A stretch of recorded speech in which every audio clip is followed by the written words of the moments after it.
Monday's range. All right, so you know what we do. Higher time frame analysis first, just to get our bearings for the week. So this was a week in question. We are operating with this week in mind, and we want to see what higher time frame methodology. And Monday's range is the study for this thread. So let's just take a peek at what we had here going into this week. So we're going to use 4 weeks back, Monday's range projected, the low, mid, high, and then the relative standard deviations, half, full, half, full. And in the week, on the week in question, we can see from a higher time frame, price ran up to this half deviation level, came down to a full,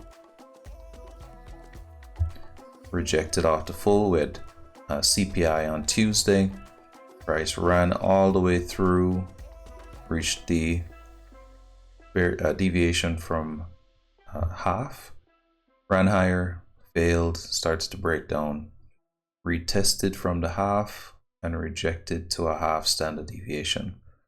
So within this week, we're going to keep these levels in mind. And when we zoom in on the week itself, what we see is that even within the current week's Monday range, we have a framing for whether or not price is going to be bullish or bearish, right? So what I mean by that is, as price rejects off of this half standard deviation, we revisit this full deviation, we close below, we had a retest, we close above, we had a retest, we close below, we had a retest, close above, below, etc., etc. So that sensitivity around this consolidation was what was marking a lot of the weekly price action. So one more time, closed above, retested, candle body stayed above that deviation line, and then ran higher.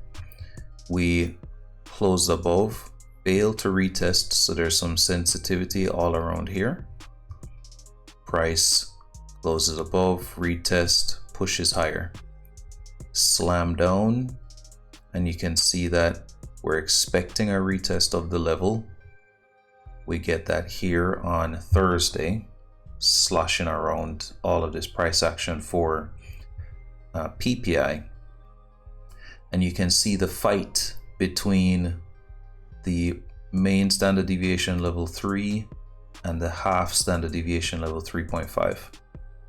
Price continues to test, wants to go bullish, test, wants to go bullish, test, wants to go bullish, test, wants to go bullish, fails, breaks, candle close, retest, bearish, reaches down to a half standard deviation. So within this weekly profile, we do have Monday's range, which we'll mark off on, let's just set that in a blue. And so overlapping the ranges, we can see that Monday made a range. The 50% level was completely sloshed around. Let's make the 50% still yellow. Then price ran up, half standard deviation sensitivity for the entire week. So nested between the two levels is Monday's range. Price runs up to a full standard deviation of Monday and fails. Leaves this fair value gap, which is right around that half standard deviation.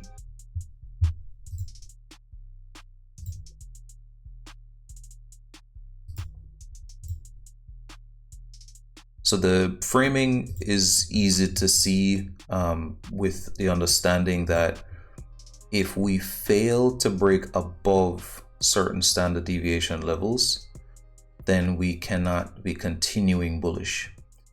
If we reject off of certain standard deviation levels, we would expect to be bullish until a premium.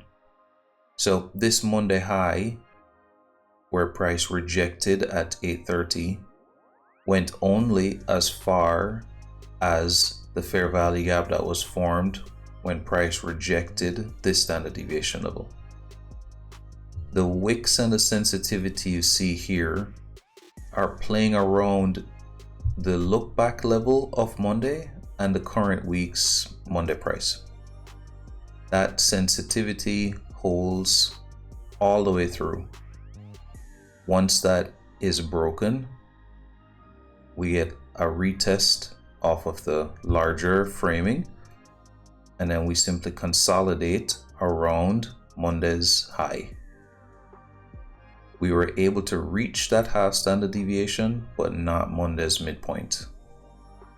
So we are in this range where price is fighting to decide, is it time to shift lower?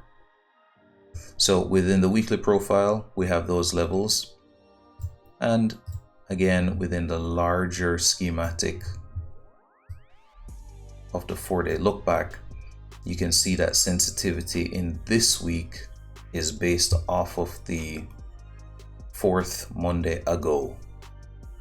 And so we'll continue to build out this thread and use these examples just to showcase the power of the Monday range and how Monday's range can help to frame your trade setups for the current week by looking back.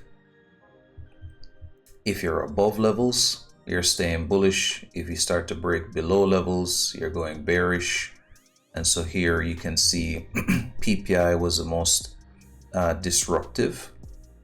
CPI was also disruptive, but they stayed within the parameters of the levels, meaning on PPI, when we rejected in 9:30, where would price want to retest? It would want to retest the level. Similarly, on Friday, when price broke the level, where did it retest? It retested the level. CPI did the same thing, pre-market consolidation. We broke the level.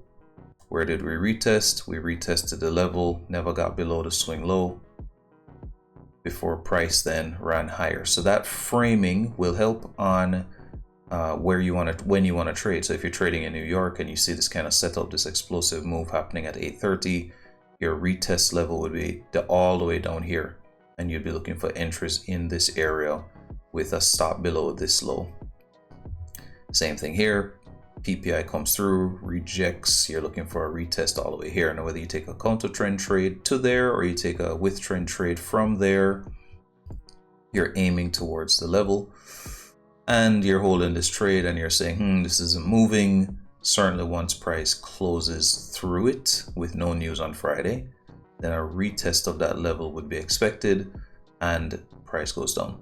Small little tidbit, when price starts to react off of half standard deviations, then the draw is half standard deviations. When price starts to reject or retest full standard deviations, then the draw is full standard deviations. If it fails to do so, then you're retesting off of that full standard deviation again.